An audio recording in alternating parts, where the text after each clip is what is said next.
নবীজি বলেছেন, কেউ যদি মাগরিবের পরে আর এশার পরে, ফজরের পরে আর এশার পরে যদি 3 বার পড়ে আস্তাগফিরুল্লাহাল্লাযী লা ইলাহা ইল্লা হুয়াল হাইয়ুল কাইয়্যুম ওয়া আতুবু ইলাইহি 3 বার করে যদি পড়ে, সাগরের ফেনাতুল্য গুনাহ যদি থাকে আল্লাহ তাআলা মাফ করে দিবেন। অত্যাচারিত হয়েছেন, চাকরির সমস্যা হয়েছে, ঘরে খাবার নাই, অসুখ বিসুখ হয়েছে, নানান ধরনের সমস্যায় পড়েছেন, কোনো মাজার নয়, কোনো পীর নয়, মসজিদের ভিতরে চলে যান, উযু করে মসজিদে ঢুকে 2 রাকাত কাজায়ে হাজাতের নামাজ পড়েন। রাসূলুল্লাহর উপরে যখনই বিপদ হতো তিনি নামাজে দাঁড়ায় যেতেন। সুবহানাল্লাহ বলো। আপনি কেন যাবেন একটা কবরের কাছে? আপনার সাহায্য কামনার জন্য কোনো পীর নয়, আপনার সাহায্যের জন্য কোনো কবর নয়, সাহায্য পাওয়ার জন্য কে? আল্লাহ চান আপনার ঈমানটা খালেস হোক। আল্লাহ তাআলা এটা বরদাস্ত করতে পারেন না যে মানুষ কারো কাছে গিয়া আরেকজনের কাছে গিয়ে নথি স্বীকার করুক। আল্লাহ সহ্য করেন না। ইন্না শিরকা লাযুলমুন আযীম, শিরক হচ্ছে মস্ত বড় জুলম, অত্যাচার। আল্লাহ সব থেকে অপছন্দ করেন কোন গুনাহ বলেন? শিরক। আল্লাহ সহ্যই করেন না। কেন করেন না? একটা যুক্তিতে আসে।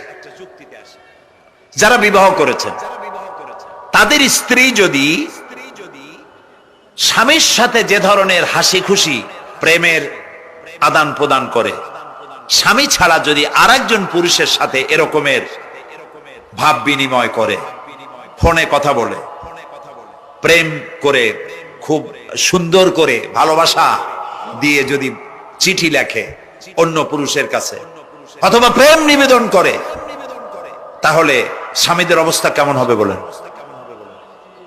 এইটার জবাব দিতেও যদি দেরি হয় তো খুবই কুলক্ষণ। হ্যাঁ, ভয়ানক হবে, ভয়ানক হয়ে যাবে। নিজের চরিত্র যতই যা হোক, বউর চরিত্র ভালো চাই।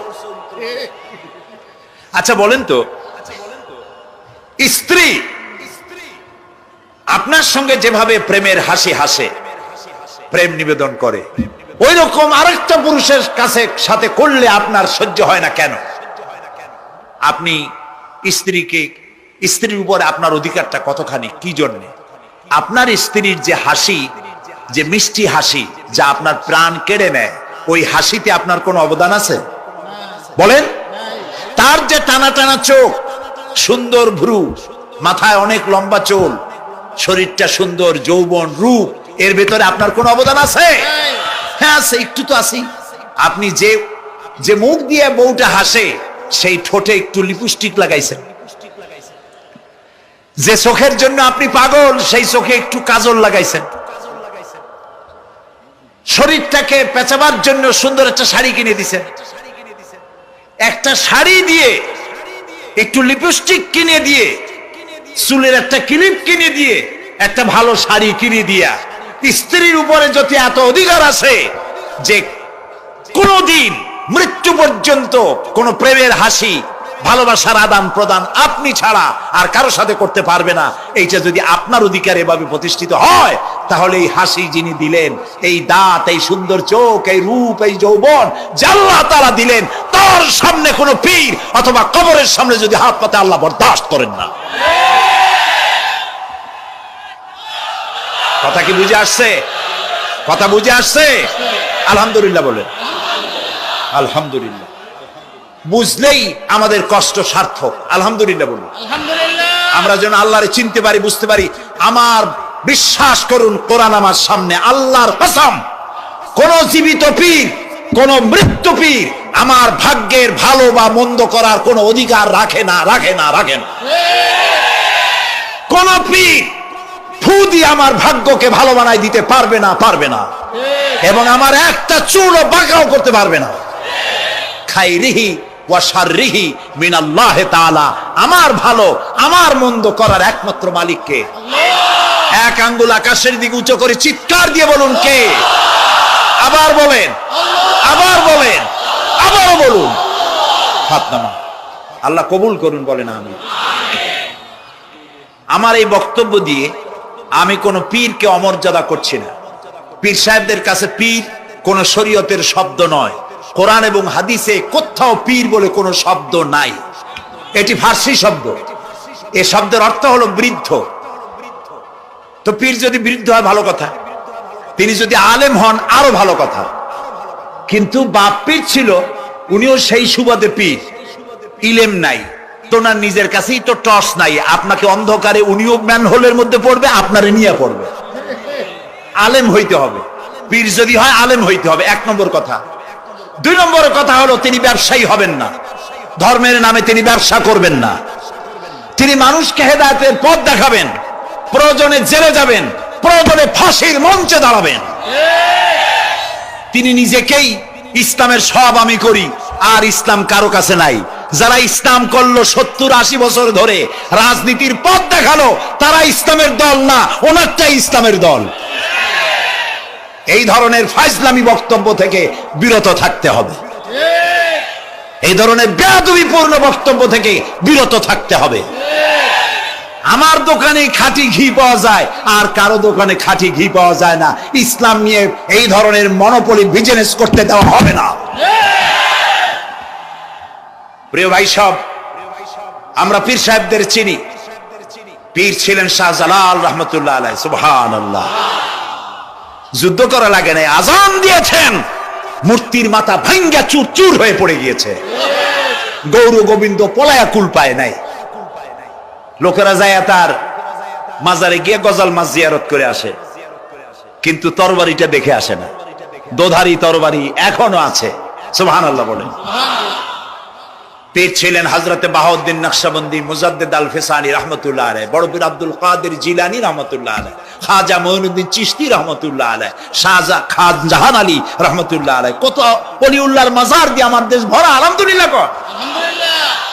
আরে একদিকে মানুষকে মুরিদ বানায়া মুরিদের টাকা দিয়ে নিজেদের পকেট ভরেন নাই।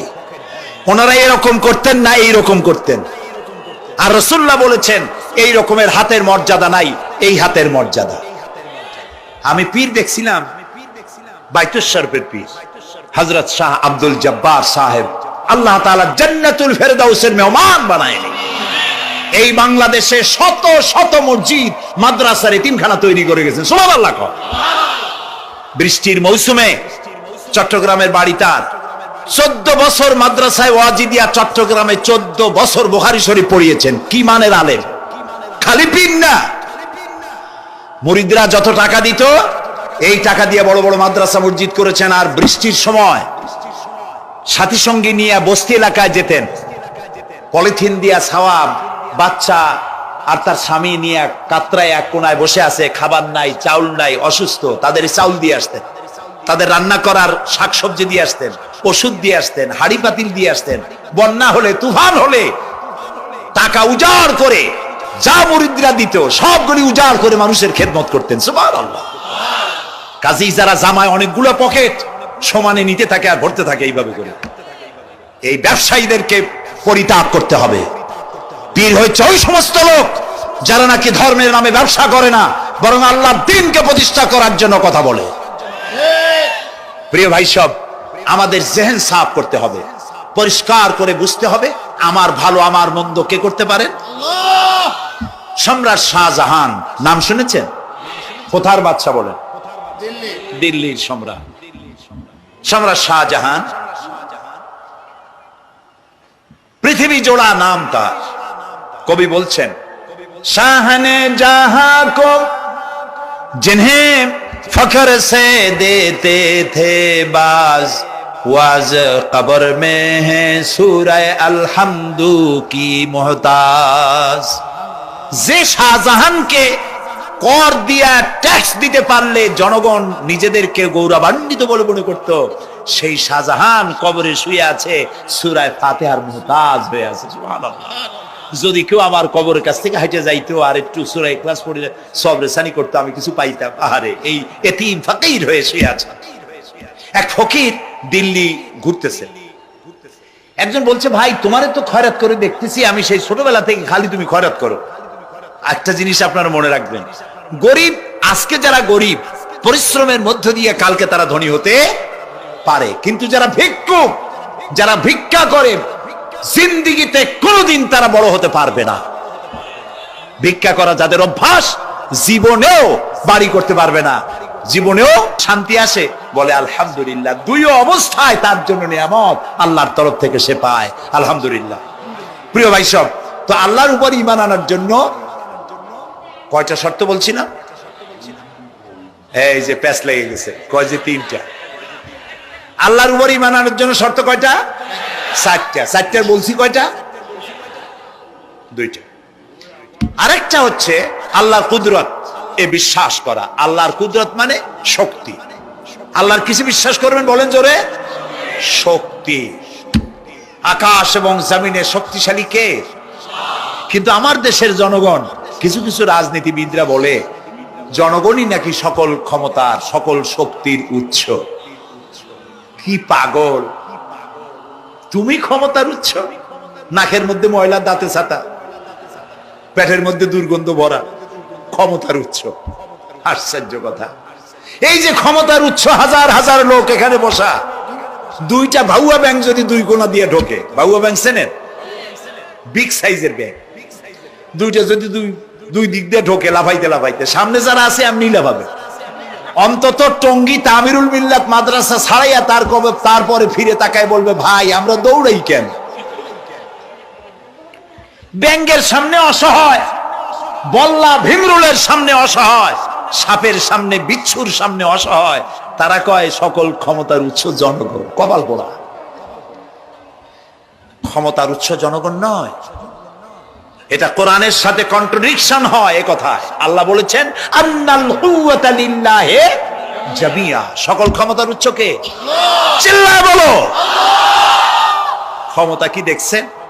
মাত্র 1.5 মিনিট। কয় মিনিট? মাত্র 1.5 মিনিট। আল্লাহ বলেছেন কোন? সাথে সাথে তামিলনাড়ু, মালয়েশিয়া, ইন্দোনেশিয়া, থাইল্যান্ড, মালদ্বীপ, শ্রীলঙ্কা, 2 লক্ষ লোক শেষ, 1 লক্ষের খোঁজ নাই। সমুদ্রের পানি 33 ফিট উঁচু হয়ে এসছে। সুবহানাল্লাহ কই দিচ্ছে করে না? বিজ্ঞানীরা বলেছেন ভারত মহাসাগরের তলদেশে ফাটল ধরেছে, ওর কয়েক কিলোমিটার নিচে ভূমিকম্পের উৎপত্তি হয়েছে। ভারত মহাসাগরের পানি 3 হাত না 4 হাত? কত কিলোমিটার আল্লাহই জানে। এই কয়েক কিলোমিটার নিচে যে মাটি, সেই মাটিরও কয়েক কিলোমিটার নিচে ভূমিকম্পের উৎপত্তি।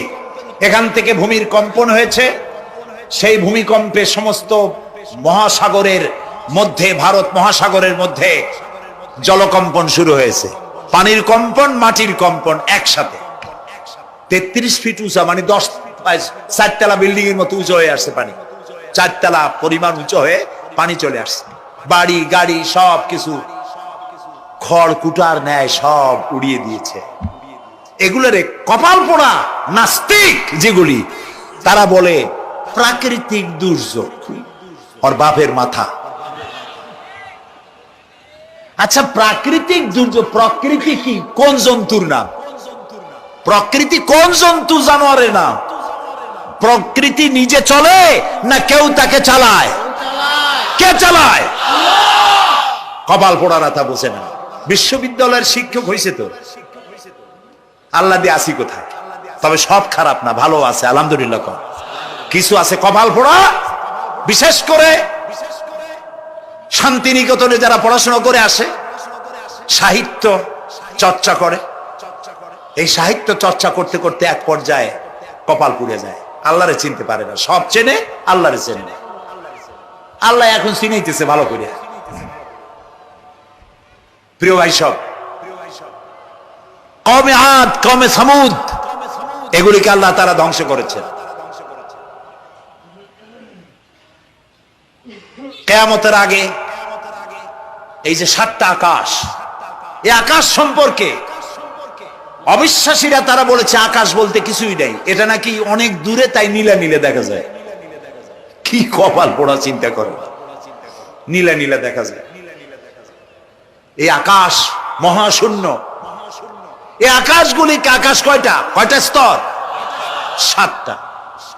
এগুলি কাতাইয়ে সিজিল্লিল কুতুব, কোরআনে কারিমে আল্লাহ তাআলা বলেছেন কিতাবের পৃষ্ঠার মতো কিয়ামতের আগে একটার পর একটা ঠাস ঠাস করে পড়বে, ভেঙে চুরে চুরমার হয়ে যাবে। ওয়াইদাল বিহারু ফুজ্জিরাত, আল্লাহ তাআলা বলছেন ইদাস সামাউ ফাতারাত ওয়াইদাল কাওয়াকিবু ইনতাসারাত ওয়াইদাল বিহারু ফুজ্জিরাত, আকাশের তারকাসমূহ বিক্ষিপ্ত হয়ে পড়বে।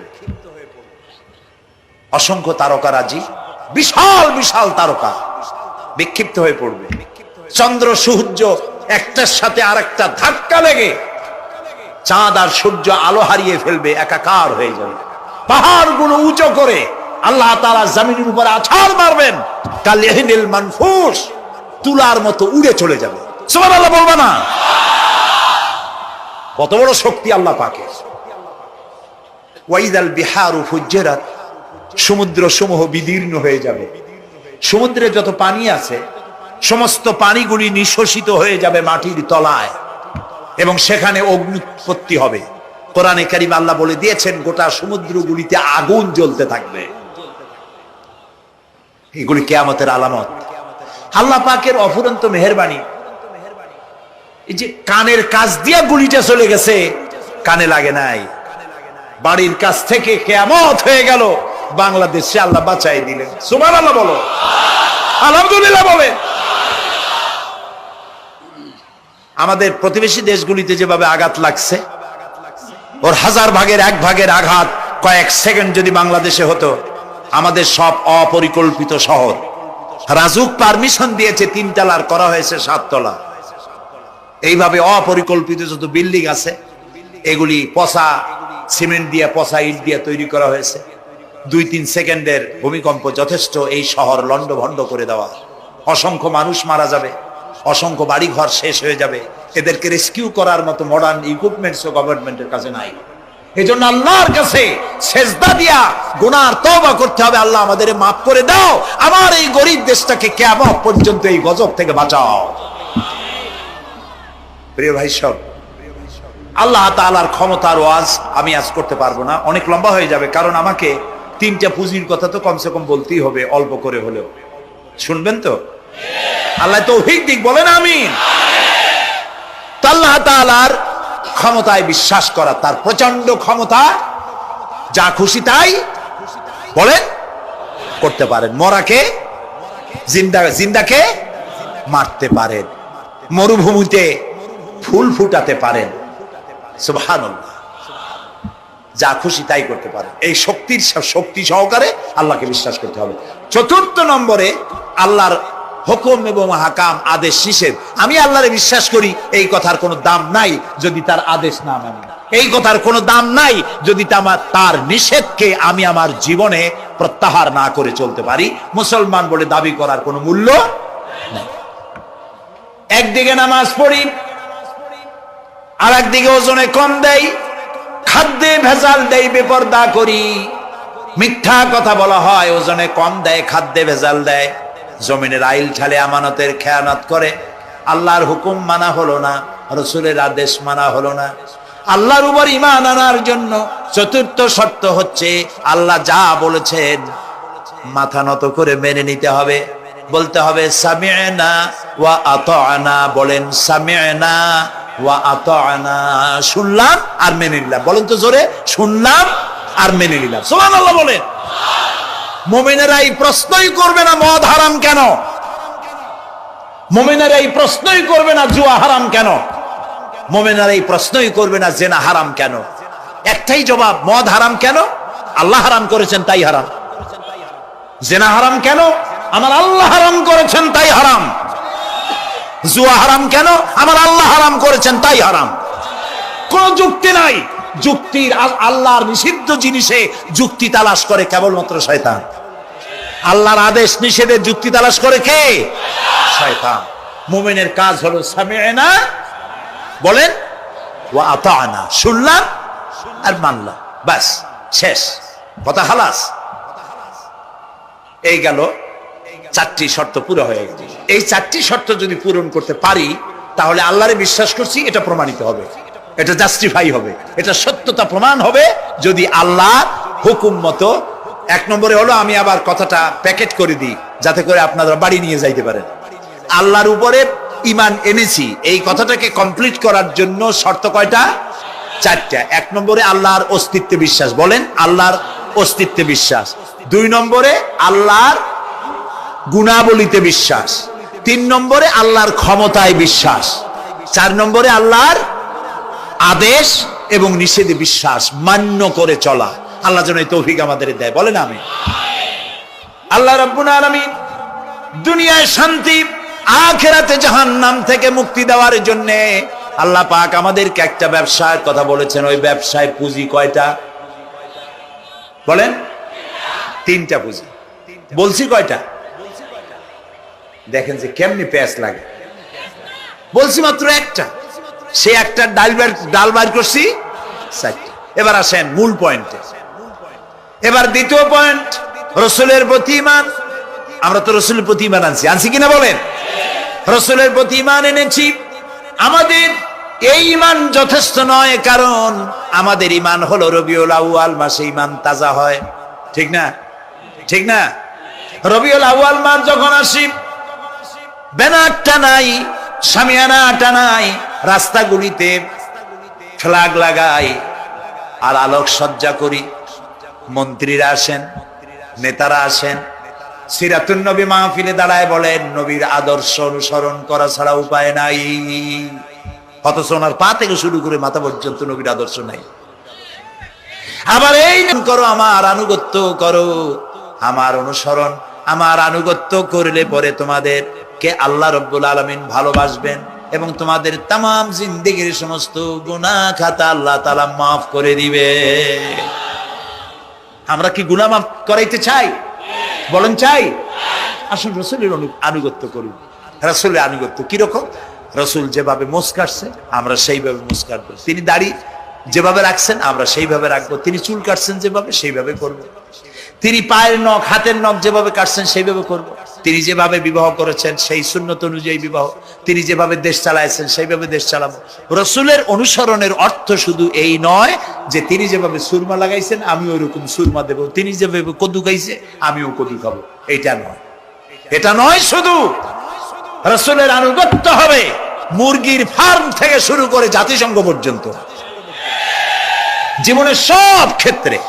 আর বিশ্বাস করতে হবে তিনি শেষ নবী, তারপরে আর কোন নবী আসবে। আল্লাহ রাব্বুল আলামিন সূরা আহজাবের মধ্যে বলেছেন, মা কানা মুহাম্মাদুন আবা আহাদিম মির রিজালিকুম ওয়ালাকির রাসূলুল্লাহি ওয়া খাতামান নাবিয়্যিন। মুহাম্মদ সাল্লাল্লাহু আলাইহি ওয়াসাল্লাম তোমাদের কোন পুরুষদের পিতা নন, তিনি আল্লাহর রাসূল এবং তাকে দিয়ে নবুয়তের মিশনকে খতম করে দেওয়া, কমপ্লিট করে দেওয়া হয়েছে। আর কোন নবী, রাসূলুল্লাহ বলেছেন লা নাবিয়্যা বাদি ওয়ালা রাসূল, আমার পরে আর কোন নবী আসবে না, রাসূল আসবে না। কথা বুঝে আসছে? আল্লাহর নবীর পরে আর কোন নবী হবে না। আল্লাহর নবী বলেছেন একটি ইমারত তৈরি করে তার ভিতরে একটা ইট যদি খালি থাকে, একটি ইটের জায়গা যদি শূন্য থাকে, তাহলে সকলের চোখে ধরা পড়বে। ওই ইটখানা দিলে পরে বিল্ডিংটা কমপ্লিট হয়ে যায়। নবুয়তির যে ইমারত আল্লাহ তৈরি করেছিলেন ওর ভিতরে একটা ইটের অভাব ছিল। আল্লাহ পাক আমাকে দিয়ে সেই শূন্য জায়গা পূরণ করে দিয়ে নবুয়তের মিশনকে কমপ্লিট করে দিয়েছেন। রাসূলুল্লাহ বলেছে আমার পরে আর কেউ নবী হবে না। পৃথিবীর সব মুসলমানদের আকীদা মুহাম্মদ সাল্লাল্লাহু আলাইহি ওয়াসাল্লামের পরে যদি কেউ নবুয়তের দাবি করে সে কাফির, হাজার বার কাফির। তাকে যারা নবী মানবে তারাও। রাসূলুল্লাহ বলেছেন আমার পরে 30 জন মিথ্যেবাদী নবুয়তের দাবি করবে। তার মধ্যে একজন তো দাবি করছে রাসূলের জীবদ্দশায়, একটা ছিল মেয়ে লোক আর একটা ছিল পুরুষ। পুরুষটার নাম ছিল মুসাইলামা কাযযাব, নামই ছিল কাযযাব। কাযযাব মানে মিথ্যাবাদী। দেখছেন অবস্থা, নামই মিথ্যাবাদী। উম্মতেরা কইল যে আপনি তো একজন নবী, আমরা সৌভাগ্য আর দুর্ভাগ্য হোক আপনারা নবী বলে মানলাম, মুহাম্মদ সাল্লাল্লাহু আলাইহি সাল্লামের কাছে প্রায় জিবরাইল আসে আর ওহী আনে, আর আপনি আমাদের কোনো ওহী দিতে পারলেন না পর্যন্ত। কয় যে কেবল না নবী হইলাম, অপেক্ষা করো, ওহী আসবেন। বেশ কিছুদিন যাওয়ার পর খুব চিন্তা ভাবনা করে কয় যে ওহী একটা আসছে। উম্মতেরা সব দৌড়ে আসছে, কি ওহী? কয় যে এইমাত্র শেষ রাত্রে জিবরাইল আসছিল, আইসে আমারে কয়ে গেল একটা সূরা নাজিল করলেন। সূরাটা কি? ইন্না আতাইনাকাল আকাক ফাসাল্লি লিরাব্বিকা ওয়াজআক ইন্না শানিয়াকা হুয়াল আবলাক। উম্মতেরা কয় সর্বনাশ, এই সূরা পড়তে গেলে তো আমরা কাইসা মরে যাব। এর অর্থ তো খুব বিকায়দা। কি সূরা নাজিল হইল আপনার উপরে? ইন্না আতাইনাকাল আকাক, মানে আমি তোমাকে হুতুম পেশা দান করেছি, সুতরাং তুমি তোমার প্রভুর উদ্দেশ্যে নামাজ পড়ো আর চিৎকার মারো, কারণ তোমার শত্রুরা সাদা এবং কালো বর্ণের। আমরা তো আগামাথা কিছু বুঝলাম না, কি হই? আচ্ছা ঠিক আছে, পয়গম্বর মুহাম্মদ সাল্লাল্লাহু আলাইহি সাল্লামকে তার উম্মতেরা নিয়ে যায় তাদের বাগানে, মাঝে মধ্যে নিয়ে যায়। নিলে পরে যে কুয়ায় পানি থাকে না, শূন্য কুয়া পানিতে ভরে যায়। যে গাছতলা দিয়ে তিনি হেঁটে যান, যে খেজুর গাছে খেজুর নাই, সেই গাছতলা দিয়ে রাসূল হেঁটে গেলেন, গাছে ফল ধরে যায়। আপনি তো এরকম কিছু দেখাইতে পারেন না। তোমরা তো আমার নেও না, চলো না যাই। নিয়ে গেছে, যাই দেখে যে কুয়ার পাড় দিয়ে যায়, যে কুয়ায় পানি থাকে তা থাকে না, শুকায় যায়। যে গাছতলায় দিয়ে যায়, ওই গাছে খোরমা থাকলে সাথে সাথে খোরগুলো ঝরে যায়।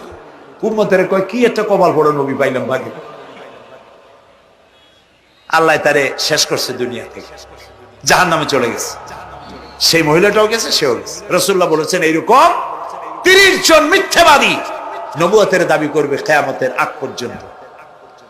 গোলাম আহমদ কাদিয়ানী, এ হলো ইতিহাসে আমরা যদ্দ পাই, তার পর্যন্ত 28 জন হয়েছে। মুহাম্মদ সাল্লাল্লাহু আলাইহি সাল্লামের ইন্তেকালের পর ওকে নিয়ে হয়েছে 28 জন। কয়জন হইল? বাকি আছে কয়জন? তাই বলে কিয়ামত যে এই 2 জন হইলি আগামী বছর বা 5-6 বছরের মধ্যে কিয়ামত হবে, ওইটা চিন্তা করেন না।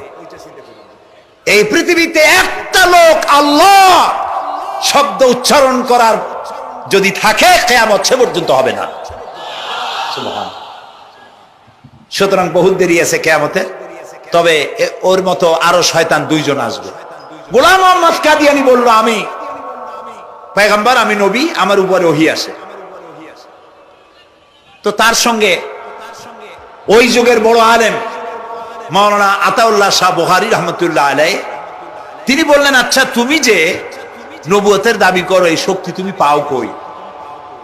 কয় যে আমার শক্তি তো কোরআন, কোরআনের মধ্যেই আছে আমার কথা। কোথায়? কয় সূরা সফের মধ্যে আছে।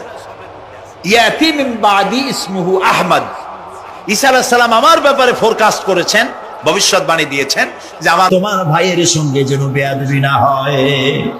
কবরের ভিতরে দাঁড়িয়ে যিনি আব্দুল্লাহর লাশ ধরে কবরে শোয়াই দিলেন, তিনি আর কেউ নন, তিনি রহমতের নবী, বিশ্ব নবী মুহাম্মদুর রাসূলুল্লাহ।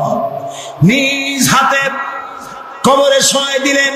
বহন করে যারা এনেছিলেন তারা হলেন আবু বকর, ওমর রাদিয়াল্লাহু তাআলা আনহুমা, আর আলো নিয়ে যিনি দাঁড়িয়েছিলেন তিনি হযরত বেলাল। কবরের ভিতরে আব্দুল্লাহকে শুইয়ে দিন, তার উপরে মাটির আচ্ছাদন দিয়ে নবীজি 2খানা হাত আল্লাহর দরবারে তুলে ধরে বলেন, রব্বুল আলামিন, আজকের সন্ধ্যা পর্যন্ত আমি আব্দুল্লাহর উপরে খুশি ছিলাম, রাজি ছিলাম। আয় আমার আল্লাহ, তুমি আব্দুল্লাহর প্রতি খুশি আর রাজি হয়ে যাও। হযরত আব্দুল্লাহ ইবনে মাসউদ রাদিয়াল্লাহু তাআলা আনহু, তিনিও সেখানে উপস্থিত ছিলেন। তিনি কেঁদে উঠে বললেন, আহারে, আজ যদি আব্দুল্লাহর লাশ না হইয়া আমার লাশটা যদি হইতো, ভাগ্য ভালো হয়ে যেত। নবীজি বলছেন, আয় আল্লাহ, আজকের সন্ধ্যা পর্যন্ত আমি আব্দুল্লাহর উপরে রাজি, তুমি আব্দুল্লাহর প্রতি রাজি হয়ে যাও। সুবহানাল্লাহ। প্রিয় ভাই সব, একজন সাহাবী রাসূলকে যে সম্মান দিয়েছে, ভালোবাসা দিয়েছে, সারা দুনিয়ার মানুষ এই ভালোবাসা একত্রিত হয়ে দিতে পারবে না। সুতরাং ইয়া নবী সালাম আলাইকার মধ্যে মহব্বত না, মহব্বত হলো রাসূলের দেওয়া আদর্শ বাস্তবায়িত করার মধ্যেই মহব্বত। হক কথা বলার জন্য রাসূল মার খেয়েছেন, সাহাবায়ে কেরাম মার খেয়েছেন। আমরা হক কথা বলতে ভয় পায়। অনেকে ভয় পান হক কথা বলতে যদি দাওয়াত না হয়। যত পারা যায় মাইজিয়া ঘষিয়া কথা কইয়া টইয়া কোন রকম গোলে বালে যাবে দি, পকেট ভরলেই হয়, ঠিক কিনা? পকেট ভরার কাম হাদিয়া তোহবার কাম।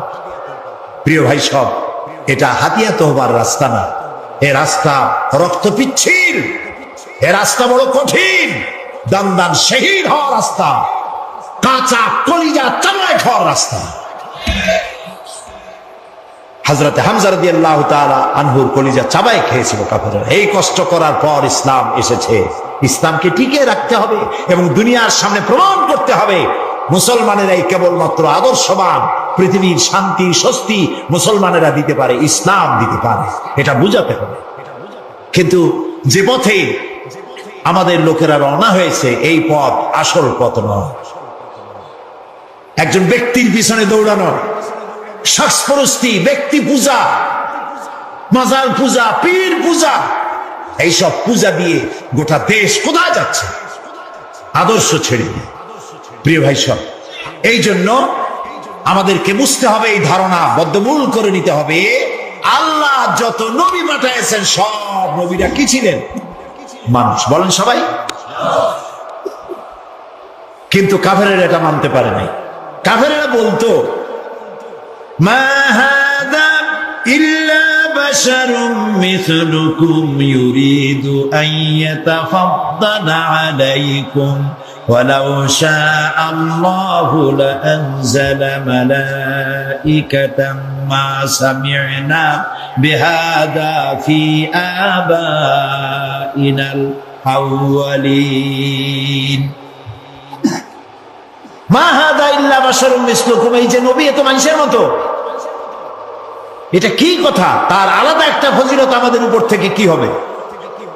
আল্লাহ যদি ইচ্ছে করতেন তো ফেরেশতাই তো পাঠাই দিতেন নবী করে আমাদের জন্য। মা সামি'না বিহাযা ফি আবাইনাল আউয়ালিন, এটা আমাদের বাপ দাদা মুখেও কোনোদিন শুনি নাই যে মানুষ নবী হয়। এটা কথা হইল? এ কি নবী? তারা বিশ্বাস করতে পারত না। তারা বলতো মা হাদা ইল্লা বাশারুম মিসলুকুম ইয়াকুলু মিম্মা তাকুলুনা মিনহু ওয়া ইয়াশরাবু মিম্মা তাশরাবুন। এ কি নবী যে আমরা যা খাই তাই খায়, আমরা পান করি তারাও পান করে? এই ধরনের চিন্তা তাদের ছিল, ওই কুফরি চিন্তা এখন মুসলমানদের মধ্যে ঢুকছে। নবীর মানুষ কোয়া যাবে না, কন্যা উজুবিল্লাহ। মুসা আলাইহিস সালাম এবং হারুন আলাইহিস সালাম যখন নবুয়তের দাবি নিয়ে গিয়েছিলেন, কাফেরেরা বলেছিল আনুমিনু লিবাশারাইনি মিসলুনা, আমরা কি ঈমান আনবো এমন দুই ব্যক্তির উপরে যারা আমাদের মতো মানুষ, তাদের উপর ঈমান আনবো? এটা কেমন কথা? মা লিহাদার রাসূল ইয়াকুলুত তুআম ওয়া ইয়ামশি ফিল আসওয়াক, কেমন রাসূল যে আমাদের মতো বাজারে যায়, আমাদের মতো ভাত খায়? ওরা চিন্তা করতো যে রাসূল যিনি হবেন তিনি হয়তো ফেরেশতা হবে বা অন্য কিছু হবে, জিন হবে। আল্লাহ রাব্বুল আলামিন বলেন, পৃথিবীতে যদি সব ফেরেশতারা স্বাচ্ছন্দ্যে ঘোরাফেরা করতো তাহলে আমি এখানে ফেরেশতা নবী করে পাঠাইতাম। আমি যে মানুষের জন্য মানুষ নবী করেছি, এটা তো সারা পৃথিবীর মানুষের জন্য ইহসান করেছি। আমাদের জন্য যদি ফেরেশতা নবী করা হতো তাহলে আমি তোমাদের মতোই মানুষ,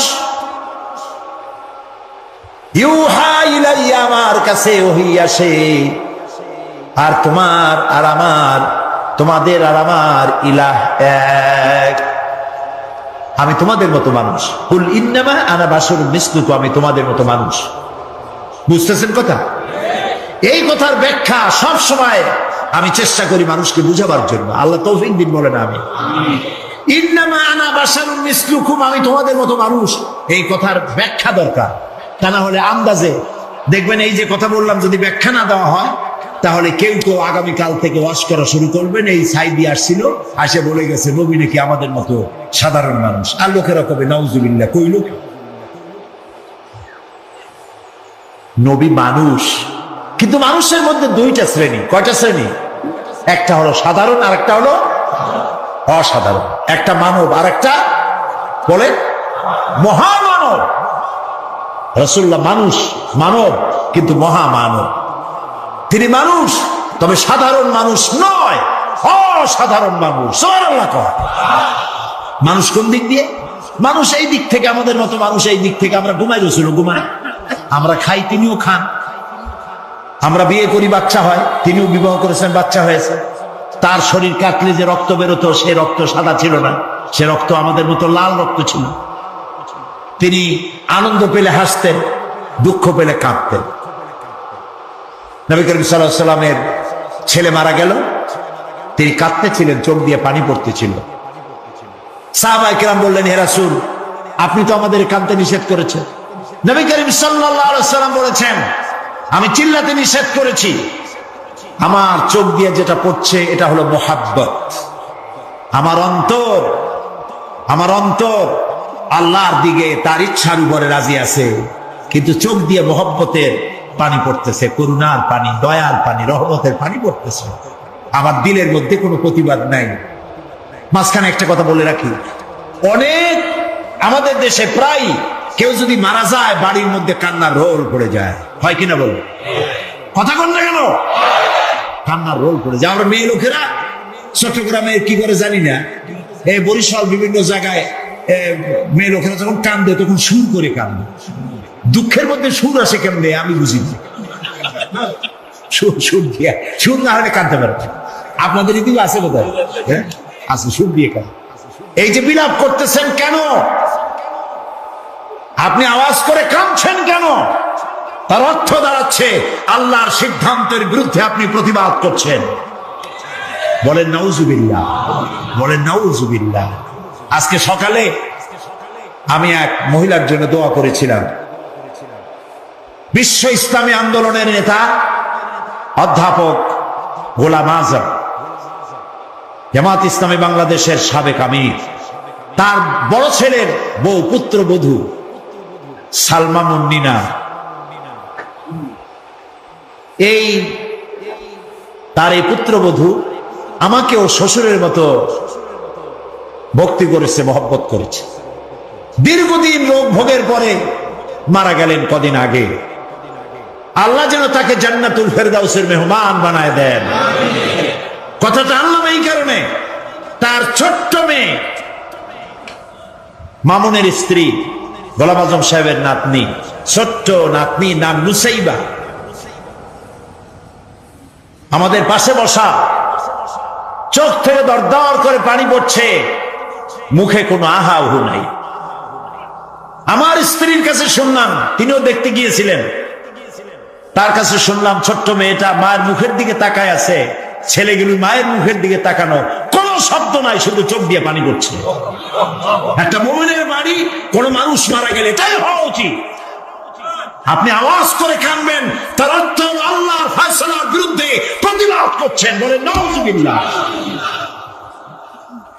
আপনার কলিজার টুকরা সন্তান মারা গেছে, আপনি বলুন ইন্না লিল্লাহি ওয়া ইন্না ইলাইহি রাজিউন। একটা গোলাম এর থেকে আর বেশি কি বলতে পারবো? গোলামের কোনো সে নাই। মাবুদের সিদ্ধান্ত, সিদ্ধান্ত কার? আল্লাহ রাব্বুল আলামিন। সেই জন্য নবী করিম সাল্লাল্লাহু আলাইহি ওয়াসাল্লাম তিনি মানুষ ছিলেন, আনন্দ পেলে হাসতেন, তবে আমাদের মতো হাসতেন না, মুস্কি হাসতেন। আমাদের দেশে মানুষ হাসে, হাসের কায়দা দেখছেন? কত কায়দা! হায়, নাট্য হাসি, পৈশাচিক হাসি, অট্ট হাসি, পাজামার ফিতা ছেঁড়া হাসি, এরকম না। নবী করিম সাল্লাল্লাহু আলাইহি ওয়াসাল্লাম যখন হাসতেন শরীর মোবারক কাঁপত না। সুবহানাল্লাহ। কোথায় যাবেন? কি এর নেতা ফেতা মানুষের সাথে নামাজ রোজা কোরআন হাদিস ছাড়িয়ে দিয়ে একটা আসলো, তার পিছনে পাগলের মতো দৌড়ালেন। এটা মুসলমানের কাজ নয়। নবী করিম সাল্লাল্লাহু আলাইহি ওয়াসাল্লাম মুস্কি হাসতেন, দাঁত মুবারকের কিছুটা অংশ দেখা যেত। মুখ ছিল কালো, দাড়ি ছিল কালো, ঠোঁট মোবারক ছিল গোলাপের পাপড়ির মতো লালচে, দাঁতগুলো ছিল মুক্তোর মতো। এর মধ্য থেকে যখন তিনি হাসতেন মনে হতো কালো মেঘের মধ্য দিয়ে বিদ্যুৎ চমকে যাচ্ছে, মানুষেরা পাগল হয়ে যেত মহব্বতে। তিনি মানুষ, তবে আমাদের মতো সাধারণ মানুষ নন, অসাধারণ মানুষ। আল্লাহ রাব্বুল আলামিন তার শারীরিক শক্তি, মানসিক শক্তি, রুহানি শক্তি যা দিয়েছিলেন কোন মানুষের সাথে তার তুলনা হবে না। তবে তিনি মানুষ, এতে কোনো সন্দেহ নেই। কথা কি বুঝাইতে পারছি? কথা কি বুঝছেন? জিন্দিগিতেও বলবেন না যে আমাদের মতো সাধারণ মানুষ, কবিরা গুনাহ হবে। সাধারণ মানুষ যদি হয় তাহলে তো তিনি গুনাহ করতে পারবেন। রাসূল কি গুনাহ করেন? সাধারণ মানুষ তো মিথ্যে কথা বলে, রাসূল কি মিথ্যে কথা বলে? সেই জন্য সাধারণ মানুষ কখনো বলবেন না। তিনি মানব, মহামানব। তিনি মানুষ, অসাধারণ মানুষ। তিনি আল্লাহর নবী, তার পরিচয় হচ্ছে আল্লাহর নবী। গায়ব সম্পর্কে কথা আসে যে নবী করিম সাল্লাল্লাহু আলাইহি ওয়াসাল্লামের গায়বী ইলম সম্পর্কে না, আল্লাহ যেটুকু জানাইছেন তার থেকে বেশি কিছু তিনি জানেন না। আল্লাহ রাব্বুল আলামিন তাকে দিয়ে বলাচ্ছেন, কুল লা আকুলু লাকুম ইনদি খাযাইনুল্লাহি ওয়া লা আ'লামুল গায়বা ওয়া লা আকুলু লাকুম ইন্নী মালাকুন ইয়াত্তাবি'ু ইল্লা মা ইউহা ইলাইয়া। বলুন, আমি তো তোমাদের কথা বলি না যে আমার কাছে আল্লাহর বিপুল ধনরাশি আছে, এবং এটাও বলি না যে আমার কাছে গায়বের ইলম আছে। আল্লাহ তাআলা বলছেন যে বলেন আপনার কাছে গায়বের ইলম নাই। নবীজি আরো বলেন, ওয়ালাউ কুনতু আ'লামুল গায়বা লাস্তাকসারতু মিনাল খায়র ওয়া মা মাসসানিয়াস সূ। হে নবী, আপনি বলেন আমার কাছে যদি গায়বের ইলম থাকতো তাহলে আমি সব ভালো ভালো জিনিসগুলি আমার জন্য বেছে নিতাম, আর কোন অকল্যাণ আমাকে স্পর্শ করতে পারত না। নবী যদি গায়ব জানতেন তায়েফের ময়দানে মার খেতেন না, তিনি টের পাইয়া গায়বী ইলম দ্বারা জায়গা থেকে সরে পড়তেন। উহুদের ময়দানে গায়েব যদি তিনি জানতেন তাহলে ওহদে দামদার মোবারক শহীদ হওয়ার আগে নিজে সরতেন, হামজা রাদিয়াল্লাহু তাআলা আনহুকে সরাই দিতেন। এগুলো ঠিক কিনা? ইহুদি কর্তৃক একটি ছাগলকে বিষপান করাইয়া বড় বানাইছিল, সেই বিষাক্ত গোশত রাসূলকে খাওয়ানো হয়েছিল। তিনি যদি গায়েব জানতেন তাহলে এটা খাইতেন না, এবং মৃত্যুর সময় যন্ত্রণা উঠত না, কষ্ট পেতেন না। হযরত আয়েশা রাদিয়াল্লাহু তাআলা আনহার ব্যাপারে ইফকের ঘটনায় তিনি যদি গায়েব জানতেন তাহলে মাসাদিক কাল পর্যন্ত ওহীর অপেক্ষায় বসে থাকতে হতো না, নিজের প্রিয়তমা স্ত্রীকে ঘরে ফিরে আনতে পারতেন। এ ধরনের অসংখ্য ঘটনা আছে যার দ্বারা বোঝা যাচ্ছে যে তার কাছে গায়বের ইলম নাই। অতটা আছে যতটা আল্লাহ জানিয়েছেন। গায়ব কেবলমাত্র কার কাছে? ওয়া ইনদাহু মাফাতিহুল গায়ব লা ইয়ালামুহা ইল্লা হুয়া। একমাত্র আল্লাহর কাছেই গায়বের ইলম আছে, এবং এই গায়বের ইলমের চাবিকাঠি কেবল আল্লাহর কাছে, আর কারো কাছে নাই। একেবারে পরিষ্কার কথা। সুতরাং গায়বের ইলমের ব্যাপারেও আমাদেরকে বিশ্বাস করতে হবে নবী ততটা জানেন যতটা তাকে আল্লাহ জানানো জরুরত বোধ করেছেন। প্রিয় ভাই সব, নবীর প্রতি ঈমান আনার অর্থই হলো নবী করিম সাল্লাল্লাহু আলাইহি ওয়াসাল্লাম তিনি যেভাবে জীবন পরিচালনা করেছেন, রাষ্ট্র পরিচালনা করেছেন, ওইভাবে আমাদের জীবন, আমাদের রাষ্ট্র, আমাদের স্বভাব, আমাদের সমাজকে ওই আদলে পরিচালনা করতে পারলেই নবীর প্রতি ঈমান আনা হবে। এই নবীর প্রতি ঈমান রাষ্ট্রীয়ভাবে, সামাজিকভাবে, আন্তর্জাতিকভাবে কিভাবে আমাদের পালন করতে হবে সেই কথাগুলি বলবো আপনাদের সামনে আগামীকাল ইনশাআল্লাহ। আলামিনের হাবিব জনাব মুহাম্মদুর রাসূলুল্লাহ সাল্লাল্লাহু আলাইহি ওয়াসাল্লাম বলেছেন, কিয়ামতের ময়দানে আল্লাহর কসম করে বলছি, সেদিন জাহান্নামীদের ভীষণ কষ্ট হবে, আর জান্নাতীদের জন্য অত্যন্ত আসান হবে, অবস্থাটা খুবই আরামের হবে। নবীজি বলেন, এক ফরজ নামাজ, এক ওয়াক্ত ফরজ নামাজ আদায় করতে যে সময়টুকুন লাগে কিয়ামতের মাঠের এই সময়, এত বড় বিরাট লম্বা সময় জান্নাতীদের জন্য এরকম হালকা হয়ে যাবে। সুবহানাল্লাহ। হযরত আবু সাঈদ খুদরী রাদিয়াল্লাহু তাআলা হাদিস বর্ণনা করেছেন, এক ওয়াক্ত নামাজ, একটা ফরজ নামাজ পড়তে যতটুকু সময় লাগে এতটুকু সময়ের ভেতরে জান্নাতীদের কারবার শেষ হয়ে যাবে। সুবহানাল্লাহ বিহামদি। আর ওদের কারবার তো শেষই হবে না। ويوم تشقق السماء بالغمام ونزل الملائكة تنزيلا। ওরা ফেরেশতা দেখতে চায়। সেদিন আসমান সমূহ বিদীর্ণ হয়ে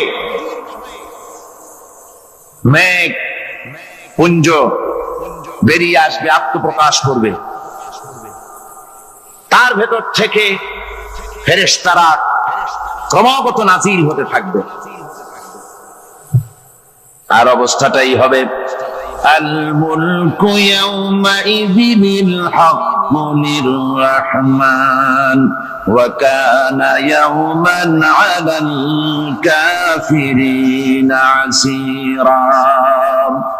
আর সেদিনে বাদশাহী হবে কেবলমাত্র রহমানের। ওয়া কানা ইয়াওমান আলাল কাফিরিনা আসীরা।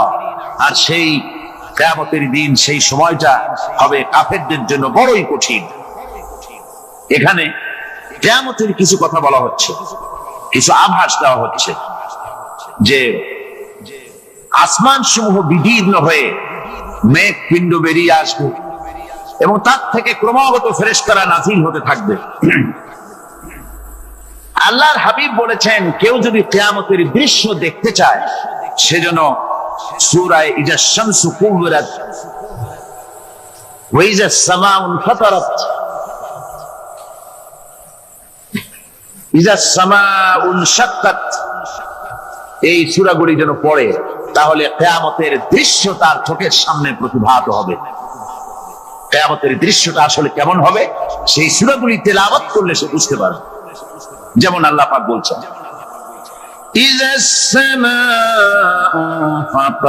দেখি তোমরা ধোঁকায় পড়ে গিয়েছো, এসব বাদশাহী কিছুই টিকবে না সেদিন। সেদিন শুধু বাদশাহী থাকবে একমাত্র আল্লাহ পাকের। কার থাকবে বাদশাহী?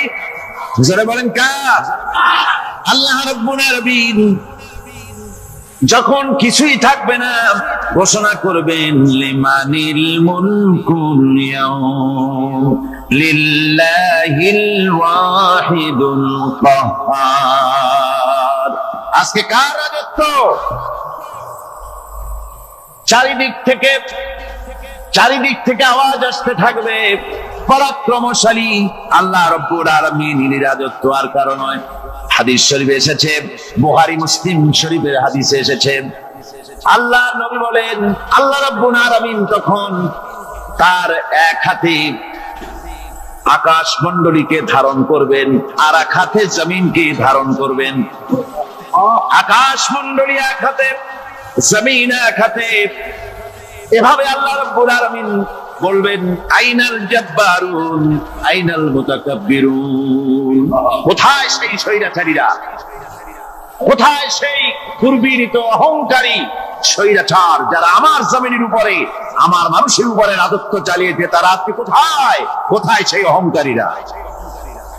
আল্লাহ পাক সেদিন যে বলবেন, সেদিন তো বলবেন, কিন্তু দুনিয়ার মাঝেও স্বৈরাচার যারা, অহংকারী যারা, তাদের শাস্তি পৃথিবীর বুকেও দেন। আর সেদিন তো দিবেনই। কত স্বৈরাচার আমরা দেখলাম, কত অহংকারী দেখলাম, যাদের তর্জনী হেননে লক্ষ কোটি কোটি মানুষ উঠতো আর বসতো। তাদের জিল্লাতির সঙ্গে আল্লাহ রাব্বুল আলামিন কতজনকে বিদায় করে দিলেন। ফুলের মালা নিয়ে কুলাতে পারে নাই, পা থেকে শুরু করে গলা পর্যন্ত ফুলের মালা দিয়া ডুবাই দিল ভক্তরা। আবার আল্লাহ রাব্বুল আলামিন এমন শাস্তি দিলেন, ফুলের মালার পরিবর্তে জুতার মালা নিয়ে জেলের মধ্যে ঢুকাইয়া দিলেন। ঠিক কিনা? অহংকারী আর স্বৈরাচার যারা হয়, আল্লাহ পাক এভাবে তাদের দৃষ্টান্ত দেখিয়ে দেন। আমরা কত দেখলাম, 9 বছরের রাজা, 10 বছরের সাজা। পৃথিবীর মুখে যারা অহংকার করে, যারা স্বৈরাচার হয়, আল্লাহর আইনকে যারা বৃদ্ধঙ্গুষ্টি প্রদর্শন করে, আল্লাহ পাক তাদের জমিনেও দেখান। এখানে চূড়ান্ত ফয়সালা আল্লাহ করেন না, আসল ফয়সালার জায়গা তো আছেই, তবে এখানে নমুনা দেখায় দেন। কিন্তু মুশকিল হচ্ছে, ইতিহাসের সবচাইতে বড় শিক্ষা হলো ইতিহাস থেকে মানুষেরা শিক্ষা গ্রহণ করে না। একজনে যে কাম করে বিপদে পড়ে, আর একজন এসে আবার সেই পথে অগ্রসর হয়, নিশ্চিত মৃত্যুর পথে। আমার বন্ধুগণ, আল্লাহ পাক বলছেন সেই দিন আমার রাজত্ব হবে, আর কারো রাজত্ব হবে না। وكان يوما على الكافرين عسيرا। আর ওই দিনটা, ওই কিয়ামতের দিন হবে কাফেরদের জন্য সবচাইতে কঠিন। সবচাইতে কঠিন হবে কাদের জন্য? কাফেরদের জন্য। কাফের কারা? কাফের হচ্ছে তারা যারা নাকি আল্লাহর আইনকে অস্বীকার করেছে, আল্লাহকে অস্বীকার করেছে, আল্লাহর আইনকে অস্বীকার করেছে। ওরা কি? কাফের। কুফর শব্দের অর্থ হচ্ছে গোপন করা। এই জন্য অন্ধকার রাতকে আরবিতে কাফের বলা হয়েছে, অর্থাৎ যা সব জিনিসকে অন্ধকার দিয়ে ঢেকে দেয়। তো কুফর হচ্ছে সেই জিনিস যা মহাসত্যকে ঢেকে দেয়, সত্যকে, মহাসত্যকে ঢেকে দেয় যে জিনিস, সেটাকে কুফর বলা হয়। আর এই কাফের অন্ধকারে ঘুরে মরে, সে কোন আলোর খোঁজ পায় না। আল্লাহ রাব্বুল আলামিন বলেন, কাফেরদের কথা এখন শোনাচ্ছেন আল্লাহ পাক, والذين كفروا أولياؤهم الطاغوت يخرجونهم من النور إلى الظلمات। যারা কাফের, যারা কুফরি অবলম্বন করেছে, তাদের সাহায্যকারী আর পৃষ্ঠপোষক হচ্ছে তাগুত। তাগুত বলা হয় সেই শক্তিকে যে শক্তি শুধু নিজেই আল্লাহর আইন অমান্য করে বসে থাকে না, বরং অন্যদেরকে আল্লাহর আইন অমান্য করতে বাধ্য করে। ওদেরকে আরবিতে কি বলা হয়? তাগুত বলা হয়। আর এই তাগুতের শক্তি, এই তাগুত হয় তার সাহায্যকারী, যা তাকে আলো থেকে টেনে অন্ধকারের ভেতরে নিয়ে যায়। আর কাফের হচ্ছে আল্লাহ পাকের ভাষায়, অর্থাৎ কোরআনের ভাষায়, কাফের হচ্ছে সবচাইতে নিকৃষ্ট প্রাণী, সবচাইতে নিকৃষ্ট জীব। মহাসত্যকে যারা অস্বীকার করেছে, যারা আল্লাহকে মানে না, যারা আল্লাহ কোরআনকে মানে না, যারা ইসলামকে স্বীকার করে না, তারা সবচাইতে নিকৃষ্ট প্রাণী। আল্লাহ রাব্বুল আলামিন বলেন, ইন্না শাররাদ দাওয়াবি ইনদাল্লাহিল্লাযীনা কাফারু ফাহুম লা ইউমিনুন। নিশ্চয়ই আল্লাহর জমিনে সব বিচরণশীল জীব যত আছে, আল্লাহ বলছেন আমার জমিনে বিচরণশীল জীব যত আছে, তার মধ্যে সবচাইতে নিকৃষ্ট প্রাণী হলো যারা ঈমান আনে নাই, যারা বিশ্বাস করে না আমি আল্লাহকে, যারা পরকালকে বিশ্বাস করে নাই, যারা কোরআনকে বিশ্বাস করে নাই, যারা ইসলামকে বিশ্বাস করে নাই, পৃথিবীর মধ্যে তারা সবচাইতে নিকৃষ্টতম প্রাণী। আল্লাহ বলেন শুধু নিকৃষ্ট জনক, নিকৃষ্ট প্রাণী বললেই সারে না, এরা হলো চতুষ্পদ জানোয়ারের মতো। কে বলতেছেন? আমি বলছি না, কিন্তু আল্লাহ পাক বলতেছেন চতুষ্পদ জানোয়ারের মতো কাফেরেরা। ومثل الذين كفروا كمثل الذي ينعق بما لا يسمع إلا دعاء ونداء। এই কাফেরদের দৃষ্টান্ত হচ্ছে সেই রাখালের মতো, যে রাখাল তার পশুদেরকে ডাকে, আর ওই পশুরা একটা ডাক শুনে মাত্র, কিন্তু কি যে বলে তা তো পশুতে বোঝে না। কথা বুঝতে পেরেছে? صم بكم عمي فهم لا يعقلون। এরা বোবা, এরা বধির, এরা অন্ধ, এ কারণে কোনো কথা বোঝে না। এরা চতুষ্পদ জানোয়ারের চাইতেও নিকৃষ্ট। যাদেরকে আমি আল্লাহ বলেন, যাদেরকে আমি চোখ দিলাম, চোখ থাকতে হক দেখলো না, সব দেখলো। হক দেখে নাই চোখ দিয়া, এই চোখ দিয়া সব দেখলো। নারীর সৌন্দর্য উপভোগ করলো, আর নারীর অঙ্গ প্রত্যঙ্গ নিয়ে নানা ধরনের গল্প লিখলো, কবিতা লিখলো। কিন্তু এই সৌন্দর্য যিনি দিলেন তারেও চিনল না। আছে না কত কবি আমাদের দেশে? আমার দেশের সেই কবি জাতীয় পুরস্কার পায় যে কবি নারীর বিশেষ বিশেষ অঙ্গ নিয়ে বেশি করে নির্লজ্জ কবিতা লিখতে পারে, ওই হলো সবচেয়ে বড় কবি। আমার বন্ধুগণ, একজন বুজুর্গ ব্যক্তি তিনি পথ দিয়ে যাচ্ছিলেন, তো সে পথে এক সুন্দরী যুবতী মেয়েকে দেখে সেই যুবতী মেয়ের দিকে এই বুজুর্গ ব্যক্তি এক নজরে তাকায় আছে।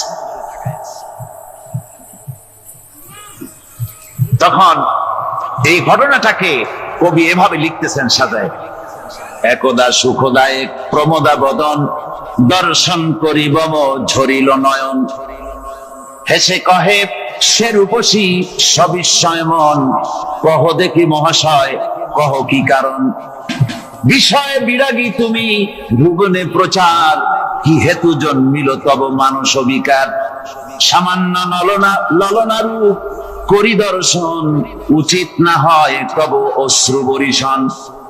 বুজুর্গ ব্যক্তি ওই মহিলার দিকে তাকিয়ে তাকিয়ে কাঁদতেছেন। সুন্দরী মহিলা বলেন, আল্লাহর বুজুর্গ বান্দা, আপনি এলাকার ভিতরে বুজুর্গ এবং পীর হিসাবে, বুজুর্গ ব্যক্তি হিসাবে আপনি বিখ্যাত। আজকে আমাকে এখানে দেখে আপনি আমার দিকে তাকায় আমার রূপ উপভোগ করতেছেন আর কাঁদতেছেন। আপনার মতো সংসার বিরাগী মানুষ আমার মতো একটা সুন্দরী মেয়েকে দেখে ভাবে কাঁদা ঠিক না। বুজুর্গ ব্যক্তি বলছেন,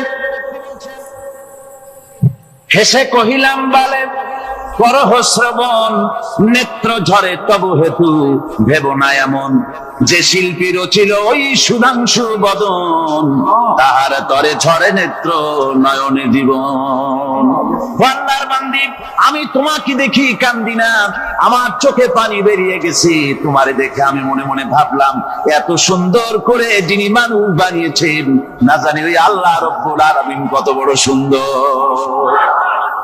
আমার ভাইরা, সুতরাং চোখ থাকতে ওরা আল্লাহ রাব্বুল আলামিনের কুদরত ওরা দেখে নাই, কান থাকতে কোরআনের আওয়াজ ওদের কানের মধ্যে ঢোকে নাই, বিবেক থাকতে আল্লাহর দ্বীনকে বুঝতে পারে নাই, চিন্তা করতে পারে নাই। আল্লাহ রাব্বুল আলামিন বলেন, উলাইকা কাল্লানাম, এরা হলো চতুষ্পদ জানোয়ার, বালহুম আদাল। শুধু জানোয়ার না, জানোয়ারের চাইতেও নিকৃষ্ট এমনই জানোয়ার। আল্লাহ বলেন শুধু জানোয়ার না, জানোয়ারের মতো শুধু খায় জন্মের মতো। ওয়াল্লাযীনা কাফারু ইয়াতামাত্তাউনা ওয়া ইয়াকুলুনা কামা তাকুলুল আনআম। এই কাফেরগুলির কাম শুধু ফুর্তি করা, গান বাজনা, নাটক, গল্প, এই সব কাজ তাদের। নামাজ নাই, রোজা নাই, আল্লাহ চিন্তা নাই, তাহাজ্জুদ নাই, পরেশগারি নাই, শুধু গান আর নাচ। দেখেন না ফুর্তি। এই যে 1 জানুয়ারি রাত 12টার সময় আমার ঘুম ভেঙে গেল, এই যেখানে আমি ছিলাম, বিকট আওয়াজ। আমি মনে করলাম পাশের বাড়ি বুঝি ডাকাত পড়ছে। পরে বাড়িওয়ালা আমাকে বললেন যে ডাকাত না, বোধহয় এই নিউ ইয়ার সেলিব্রেট হচ্ছে, নতুন বৎসর উদযাপন হচ্ছে বোমা দিয়ে, শহরবাসীর আরামের ঘুম হারাম করে এগুলি করা হচ্ছে। এ তো গেল 1 জানুয়ারি। আর যখন আমাদের নিজেরটা যখন আসে, অর্থাৎ 1 বৈশাখ, তখন দেখছেন অবস্থা 1 বৈশাখে। এবছর আমাদের দেশে 1 বৈশাখে ঢাকায় যে দৃশ্য আমি টিভির মধ্যে দেখলাম, তাতে আমার মনে হয়নি যে 12 কোটি মুসলমানের দেশে রাজধানীতে এই দৃশ্য হচ্ছে। আমার মনে হচ্ছিল এটা বুঝি কলকাতা অথবা অন্য কোনো শহর হবে। আমি দেখলাম সমস্ত যুবক যুবতী, নারী পুরুষ, বিভিন্ন বয়সের লোক সব একসঙ্গে রাস্তায় নেমেছে, নাচতেছে। তার মধ্যে বুদ্ধিজীবী আছে, শিক্ষিত লোক আছে, সমানে নাচতেছে। আর তাদের মুখোশ পরা, বানরের মুখোশ, কুকুরের মুখোশ, শুকরের মুখোশ, ঘোড়ার মুখোশ, হাতি শিয়ালের মুখোশ, এই মুখোশ পরে এভাবে নাচতেছে। আমি চিন্তা করলাম, নববর্ষের সাথে কুত্তার মুখোশের সম্পর্ক কি? নববর্ষের সাথে পাপী শ্রীগালের মুখোশের সম্পর্ক কি? তাহলে ওরা কি বলতে চায় যে আগামী বছরটা আমরা কুত্তার ভূমিকায় অ্যাক্টিং করব, অথবা শ্রীগালের মতো ধূর্তামি করব জাতির সাথে? তারপরে কি করলো? সকাল বেলায় যুবক যুবতী পয়লা বৈশাখ সূর্য উদয়ের আগে রমনা লেকের পাড়ে গিয়ে সব দাঁড়িয়েছে বাসন্তী রঙের শাড়ি পরে। তারপরে সেখানে দাঁড়িয়ে সূর্য উদয়ের পানে তাকিয়ে সকাল বেলায় ভাবে করজোর করে বলছে, এসো হে নববৈশাখ স্বাগতম হে। নববৈশাখ অলক্ষে বোধহয় এটা শুনে বলতেছে, বাবাজিরা আমারে ডাকতেছো, অপেক্ষা করো আমি আসতেছি। আমারে ডাকতেছো, আমি আসতেছি, কোমরে গামছা বেঁধে আসতেছি, 225 মাইল স্পিডে আসতেছি, 30 ফুট উঁচু জলোচ্ছ্বাস নিয়ে আসতেছি, নববৈশাখের মজা। আমার ভাইরা, মুসলমান নববর্ষ উদযাপনের সাথে মুসলমানের কিসের সম্পর্ক?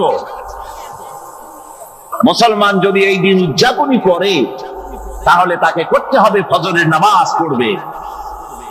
মুসলমান নববর্ষ উদযাপন করবে, ফজরের নামাজ পড়বে, তারপরে কোরআন শরীফ তেলাওয়াত করবে, দরুদ শরীফ পড়বে, আল্লাহর দরবারে হাত তুলে বলবে রব্বুনা রাব্বিন। হলো পৃথিবীর একমাত্র নিকৃষ্ট মতবাদ, যে মতবাদ সরাসরি আল্লাহকে অস্বীকার করেছে, বলেছে আল্লাহ নাই, দেয়ার ইজ নো গড। তারা ধর্মকে আফিম বলেছে। আল্লাহ পাক তাই কোন যুদ্ধ ছাড়া, কোন মারামারি ছাড়া, কোন রক্তপাত ছাড়া এই বিশাল শক্তিকে উৎকারে উড়িয়ে দিলেন, তুলার মতো হয়ে, গোটা রাশিয়া তুলার মতো হয়ে, পেঁজা তুলা, ঘোনা তুলার মতো হয়ে সব উড়ে চলে গিয়েছে, অস্তিত্ব বিলুপ্ত হয়ে গিয়েছে। কিন্তু আমাদের দেশের খুচরা কমিউনিস্টরা এখনো স্বপ্ন দেখে। ওই যে কালকে বলেছি, তারা বলে কলমের খোসা এটা এখনো নষ্ট করা যাবে না, এটা এখনো চালু করা হবে, এখনো চীনে আছে, এখনো কিউবায় আছে। ওই কিউবা থেকে চীন থেকে ফিদেল কাস্ট্রোর একটু আওয়াজ শোনে, চীন থেকে মিস্টার ব্যাং না কি জানি না, ব্যাং এর আওয়াজ শোনে, আর তাই মনে করে এ বুঝি সমাজতন্ত্রের বিজয়ের গান। না, চীন থেকে আর কিউবা থেকে যে আওয়াজ আজকে উঠতেছে, এই আওয়াজ সমাজতন্ত্রের বিজয়ের আওয়াজ নয়, এটা হলো সমাজতন্ত্রের মরণ যন্ত্রণার গোঙানির আওয়াজ। কাজী এরা দুনিয়ার বুকে শুধু আনন্দ এবং ফুর্তি করে, আল্লাহকে চিনতে তারা ব্যর্থ হয়েছে। আল্লাহ রাব্বুল আলামিন বলেন, অবিশ্বাসীদের কৃতকর্ম, তাদের কাজগুলি, তাদের কর্মফল সব নিষ্ফল হয়ে যাবে।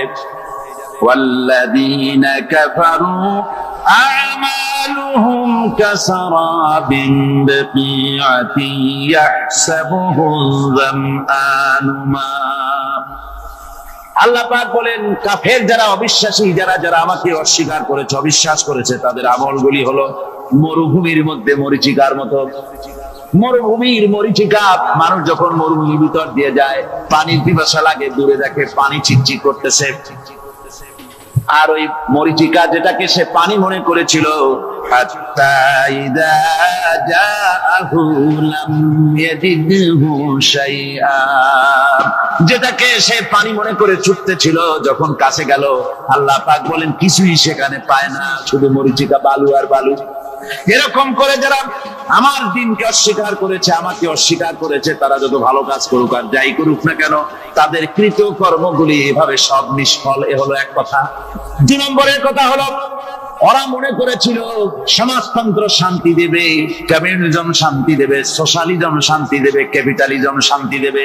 এই শান্তির চিন্তা করে অগণিত মানুষকে হত্যা করে সমাজতন্ত্রের রাজত্ব যখন কায়েম করলো, 70 বছরও চলে গেল, তারপরে তারা দেখলো হাত্তা ইযা জাআহু লাম ইয়াজিদহু শাইআ, কিচ্ছুই পেল না। তারা ক্ষুধার যন্ত্রণায় মরলো, কাপড় নাই, খাবার নাই।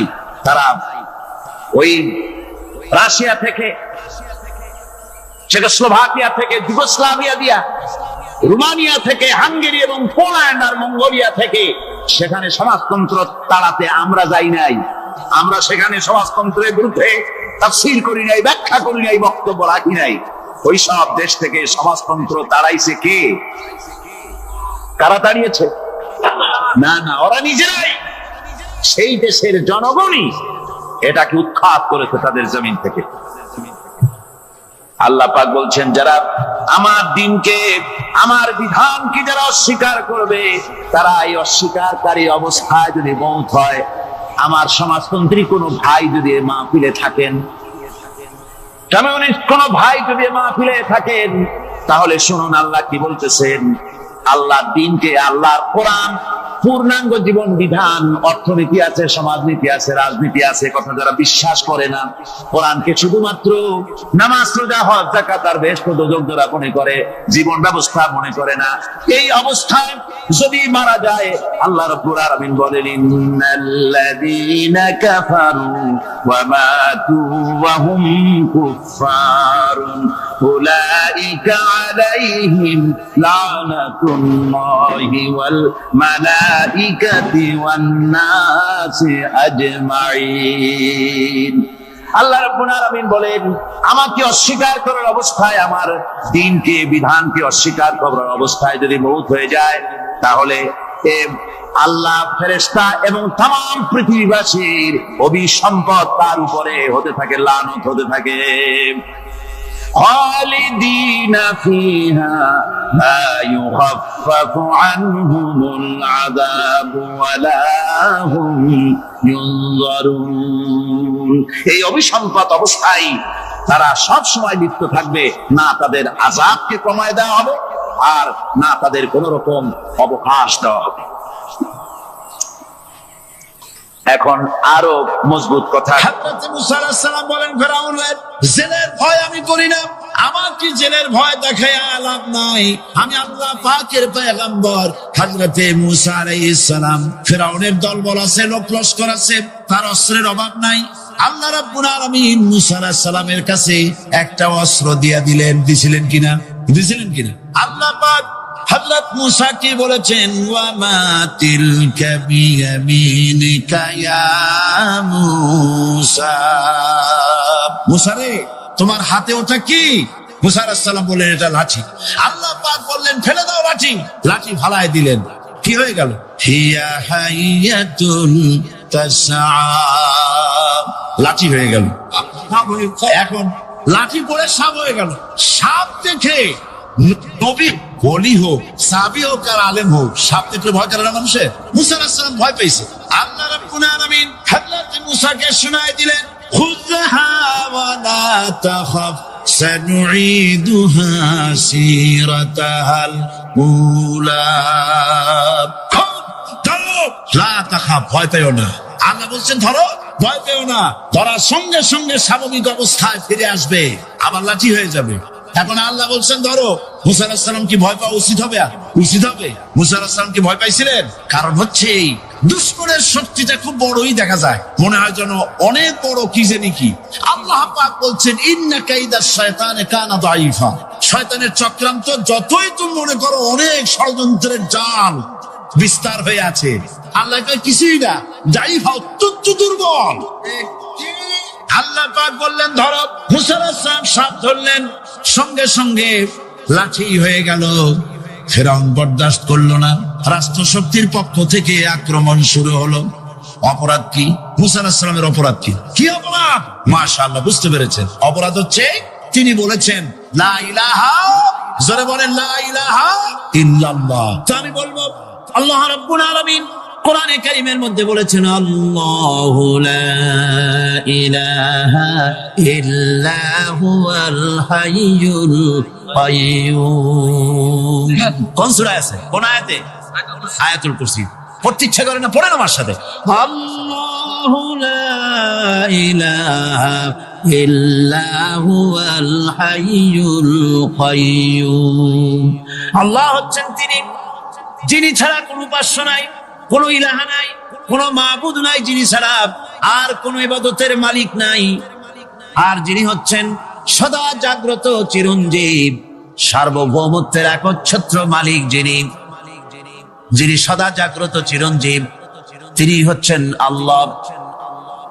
এখন কেউ যদি বলেন আল্লাহ অক্ষর কি, এক একটা অক্ষর বাদ দিয়া আল্লাহরে চিনায় দেন, তাও চিনানো যাবে। আল্লাহর প্রথম অক্ষর যদি বাদ দেন কি থাকবে? কোরআনে কারীম বলছে তা দিয়েও বোঝা যাবে। লিল্লাহি মা ফিস সামাওয়াতি ওয়া মা ফিল আরদ।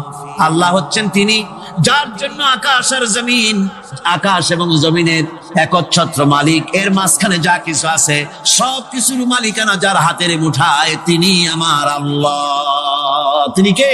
আল্লাহ। তারপরে যদি বলেন আরেকটা নাম ছেড়ে দেন, আলিফ সাল্লাম একটা নাম ছেড়ে দিলাম, তাহলে কি থাকলো? লাহু থাকলো, দুইটা অক্ষর থাকলো লাহু। এই লাহু দিয়েও আল্লাহ রাব্বুল আলামিনের সিফাতকে, তার গুণকে বোঝা যাবে। লাহু মাকালিদুস সামাওয়াতি ওয়াল আরদ। আল্লাহ পাক বলেন আসমান এবং জমিনের রিজকের চাবিকাঠি আল্লাহ পাকের হাতে, যাকে খুশি তিনি পর্যাপ্ত রিজেক দান করেন। কেউ যদি বলেন লামটাও ভালা দেন, লামটাও ছেড়ে দেন, দিলাম নাম একটা ছেড়ে, থাকলো কি? একটা অক্ষর থাকলো হু। এই হু দিয়ে আমার আল্লাহরে চেনা যাবে। ওয়া হুয়াল গফুরুল ওয়াদুদুল আরশিল মাজিদ ফাআলুল লিমা ইউরিদ। আমার আল্লাহ হচ্ছেন তিনি যিনি ক্ষমাশীল, যিনি দয়াবান, যিনি বান্দাকে মহব্বত করেন, যিনি হচ্ছেন আরশে আজিমের মালিক। তিনি হচ্ছেন সেই মহান সত্তা যিনি যা খুশি তাই খুশি। সুতরাং আল্লাহ হচ্ছেন এমন এক লফজ, এমন এক নাম, এমন এক ইসমে জাত যার কোনো বিকল্প নাই, যা অনুবাদ করে আল্লাহকে স্রষ্টা বললে এটা সারবে না, সৃষ্টিকর্তা বললে সারবে না। আল্লাহ পাকের নামের বিরাট বিশাল ব্যাপক অর্থ রয়েছে। সুতরাং আল্লাহকে আল্লাহই বলতে হবে। আল্লাহকে কি বলতে হবে? আল্লাহ আল্লাহ আল্লাহ। কত মজাই নামে, সুবহানাল্লাহ বিহামদিহি, কত মজাই নামে। আল্লাহ রাব্বুল আলামিন বলেন, আমরা শুরু করছি সূরা ফাতিহা। অভিনন্দন পত্র দিচ্ছি, কারে দিচ্ছি? আল্লাহ পাককে দিচ্ছি। সেখানেও ভাষা দিয়ে রব্বুল আলামিন বলেন প্রশংসা করো, আলহামদুলিল্লাহি রাব্বিল আলামিন। সমস্ত প্রশংসা আল্লাহ পাকের, যিনি হচ্ছেন রব। যিনি কি? রব। এখন এই রব শব্দের বাংলা অর্থ করা হয় প্রভু, লালনকারী, প্রতিপালনকারী, কিন্তু এই অর্থ যথেষ্ট নয়। কোরআনে কারিমে যে রব বলা হয়েছে তার অর্থ হচ্ছে, তার অর্থ ব্যাপক, অনেক বিশাল এর অর্থ। এ রব কাকে বলে? এই রব শব্দের বাংলা অর্থ করা হয় প্রভু, লালনকারী, প্রতিপালনকারী, কিন্তু এই অর্থ যথেষ্ট নয়। কোরআনে কারিমে যে রব বলা হয়েছে তার অর্থ হচ্ছে, তার অর্থ ব্যাপক, অনেক বিশাল এর অর্থ। এ রব কাকে বলে? আমি রবের সমস্ত ব্যাখ্যা করতে পারবো না, তবে অল্প কথায় এমন ভাবে বলতে চেষ্টা করব যাতে করে আপনাদের বুঝে আসবে ইনশাআল্লাহ। আমরা বলি ইনশাআল্লাহ। এখন আপনারা যদি আমাকে প্রশ্ন করেন যে অত কথা বুঝি না, এক লাইনে এক বাক্যে বুঝাই দেন রব কাকে বলে, তাহলে আমি কথাটা এইভাবে বলবো, যাহার যখন যে জিনিসে যতটুকু প্রয়োজন তাহাকে তখন সেই জিনিস ফরিয়াদ করার আগে যিনি পৌঁছে দেন তার নাম হচ্ছে রব। এ রব হচ্ছে তার মধ্যে রুবুবিয়তের সম্পূর্ণ কোয়ালিটিতে ভর্তি।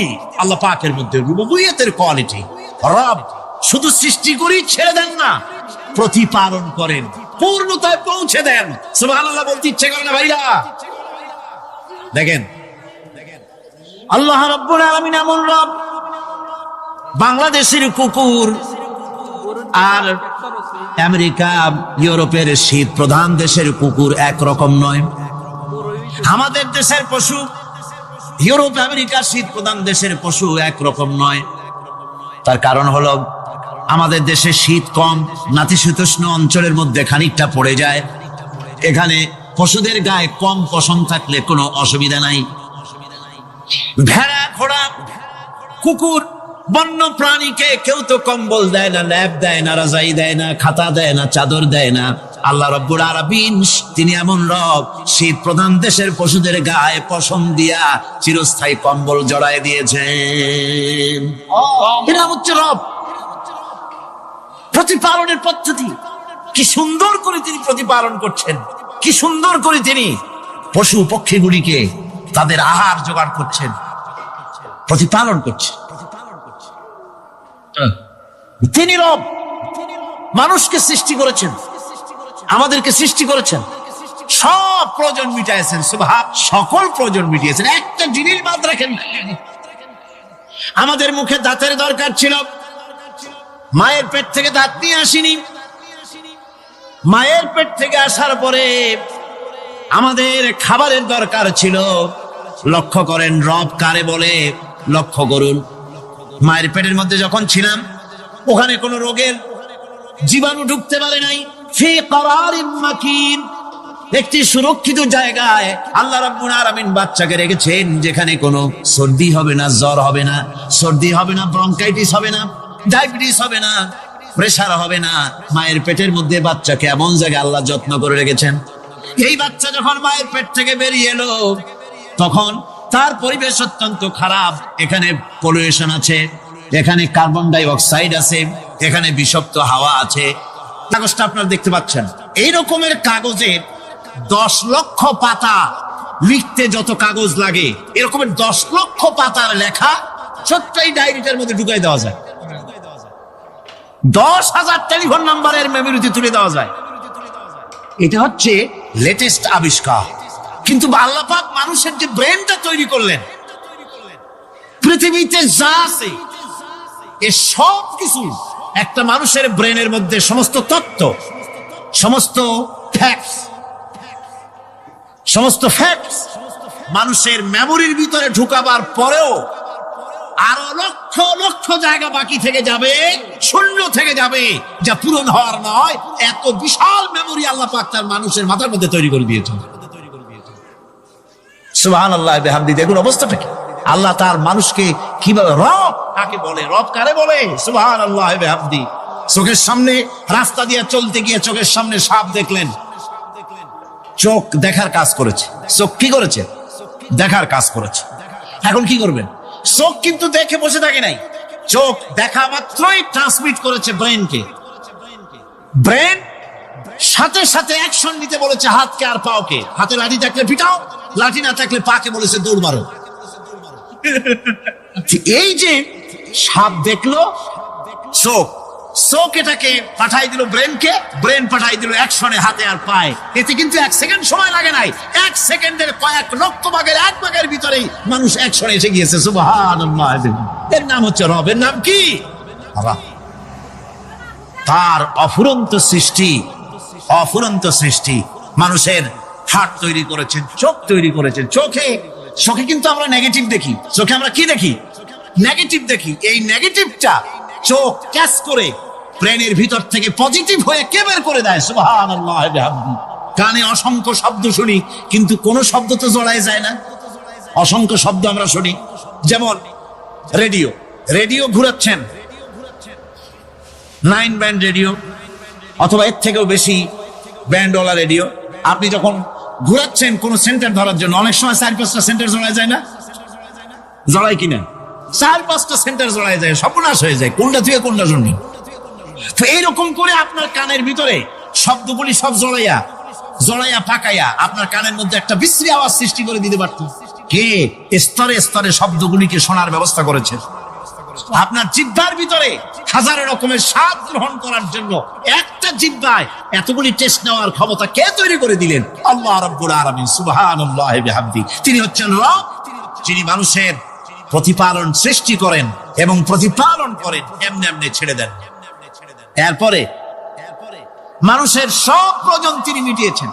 মানুষের জীবন ধারণের জন্য সব থেকে বড় প্রয়োজন পানি। সবচেয়ে বড় প্রয়োজন কি? পানি। জোরে কোন কি? পানি। জীবনের জন্য পানি এবং আর্দ্রতা, এই দুটি জিনিস অপরিহার্য, এছাড়া জীবন বাঁচবে না। আমরা দেখতে পাই সমুদ্র ভরা পানি মজুদ আছে, লক্ষ্য করেন, সমুদ্র ভরা পানি মজুদ আছে, নদী খাল বিল ভরা পানি মজুদ আছে, কিন্তু এটাই তো যথেষ্ট নয়। রব হচ্ছেন তিনি যিনি এই বিশাল বিশাল পানির মজুদ থেকে বাতাসকে যিনি বলেন, যিনি প্রতিনিয়ত বাষ্পীয় আকারে পানিগুলিকে সমুদ্র থেকে উত্থিত করেন, পানিগুলিকে উত্থিত করেন মহাকাশে। আল্লাহ পাক বলেন, আল্লাহুল্লাযী আরসালার রিয়াহা ফাতুসিরু সাহাবা। বাষ্প হয়ে পানিগুলি আকাশে উত্থিত হয় এবং মহাকাশে যাওয়ার পর এই পানিগুলি, লবণাক্ত পানিগুলি আল্লাহর মেশিনে সেগুলি মিষ্টি হয়ে যায়। জোরে কোন সুবহানাল্লাহ।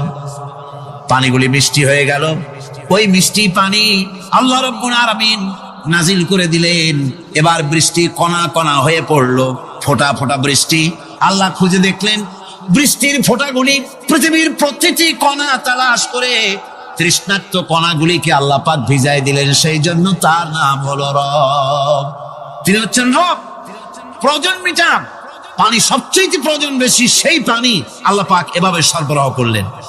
জমিনের চারিদিকে নদী নালা রেখেছেন, জমিনকে আর্দ্র করেছেন, জমিনের ভিতরের পানি মিষ্টি করেছেন। টিউবওয়েল মারলে পরে, পাম্প করলে পরে ভিতর থেকে মিঠা পানি আল্লাহ পাক বের করে দেন। সুবহানাল্লাহ। এই মিষ্টি পানির ব্যবস্থা করেছেন। এরপরে তিনি ওই আল্লাহ পাক মিষ্টি পানির ব্যবস্থা করে বৃষ্টির মাধ্যমে পৃথিবীতে ফসল উৎপাদনের ব্যবস্থা করে দিলেন। পাক কোরআনে কারীমের মধ্যে বলেছেন, ওয়াজআলনা মিনাল মাই কুল্লা শাইইন হাই। পানি দ্বারাই আমি সব বস্তুকে সজীব রাখি। বৈশিষ্ট্যের দিক থেকে পানির রয়েছে অনেক গুণ, আশ্চর্য গুণ। পৃথিবীর ৭৫% হচ্ছে পানি। আকাশ থেকে অর্থাৎ চাঁদ থেকে যখন চাঁদে ভ্রমণকারীরা যখন ছবি তুলেছে, তো সেই ছবিতে ব্লু রং এসেছে বেশি, সবুজ এসেছে কম। সবুজ হলো গাছপালা, আর ব্লু হচ্ছে পানি। সমুদ্রের পানির রং হচ্ছে নীল। মানুষের শরীরের ভিতরে ৬০% পানি, গাছের মধ্যে রয়েছে পানি। পানি ছাড়া পৃথিবীর বাঁচার কোনো পথ নাই। আবার দেখেন, প্রচন্ড শীতের কারণে, ঠান্ডার কারণে যেসব এলাকায় তাপমাত্রা হিমাঙ্কের নিচে এসে যায়, সেই সব দেশে সমুদ্রের পানি আর দরিয়ার পানিগুলি বরফ হয়ে যায়। এই বরফ যখন হতে থাকে, তখন পানি তার নিজের তাপকে নিচের দিকে ছুটতে থাকে। উপরের তাপ বরফ হয়ে যায় ঠান্ডা, আর নিচে তাপ বিচ্ছুরিত করে দিয়ে পানির ভিতরে যত জলজ প্রাণী আছে আর উদ্ভিদ আছে, সবগুলিকে বাঁচায় রাখার ব্যবস্থা আল্লাহ রাব্বুল আলামিন এভাবে করে থাকে। এবার আল্লাহ রাব্বুল আলামিন বলছেন, এই পানি ছাড়া মানুষ বাঁচে না, প্রাণী বাঁচে না। পানি এমন এক জিনিস, এমন এক নিয়ামত আমি দান করলাম। আল্লাহ পাক বলেন, কুল আরাআইতুম ইন আসবাহা মাউকুম গাওরান ফামান ইয়াতিকুম বিমাইন মাইন। বলো দেখি সবে, শুকাইয়া যদি যায় এই জমিনের পানি, তাহলে হেথায় তটনির ধারা কে দিবে সবারে আনি।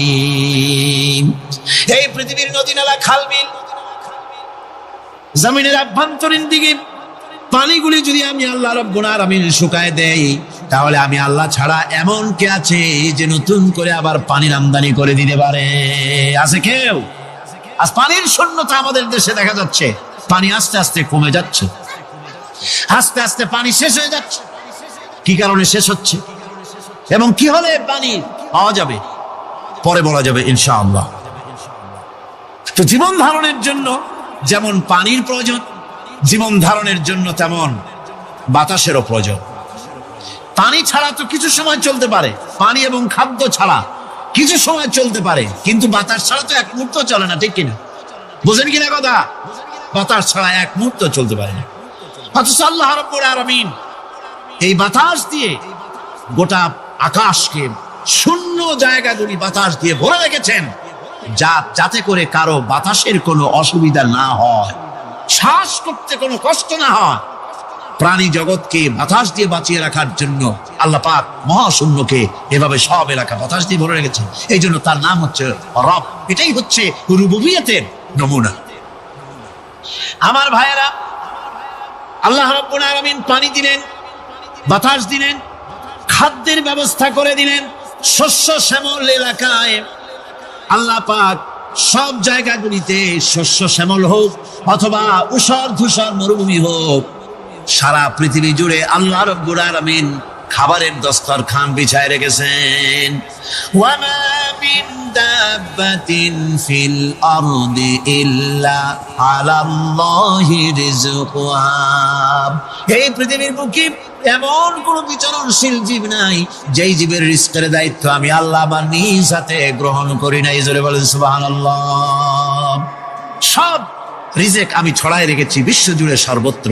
আল্লাহ পাক বলছেন, ফালইয়ানজুরিল ইনসানু ইলা তাআমিহি আন্না সাবাবনাল মাআ সাব্বা সুম্মা শাকাকনাল আরদা শাক্কা ফাআনবাতনা ফিহা হাব্বা।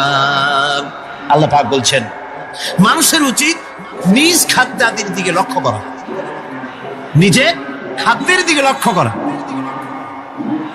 যেহেতু এই খাদ্য প্রতিদিন তার সামনে আসে, এদিকে তার লক্ষ্য করা উচিত। আমি কিভাবে আমি প্রথমে জমিনের উপরে পানি বর্ষণ করি, পরে জমিনকে দীর্ণ বিদীর্ণ করি, এরপরে জমিনের ভিতরে উর্বরা শক্তি আমি দান করি। কে বলতেছেন এ কথা? আল্লাহ পাক বলছেন। এরপরে আমি নানান জাতের ফসল ফলন তোমাদের জন্য আমি দান করে দেই।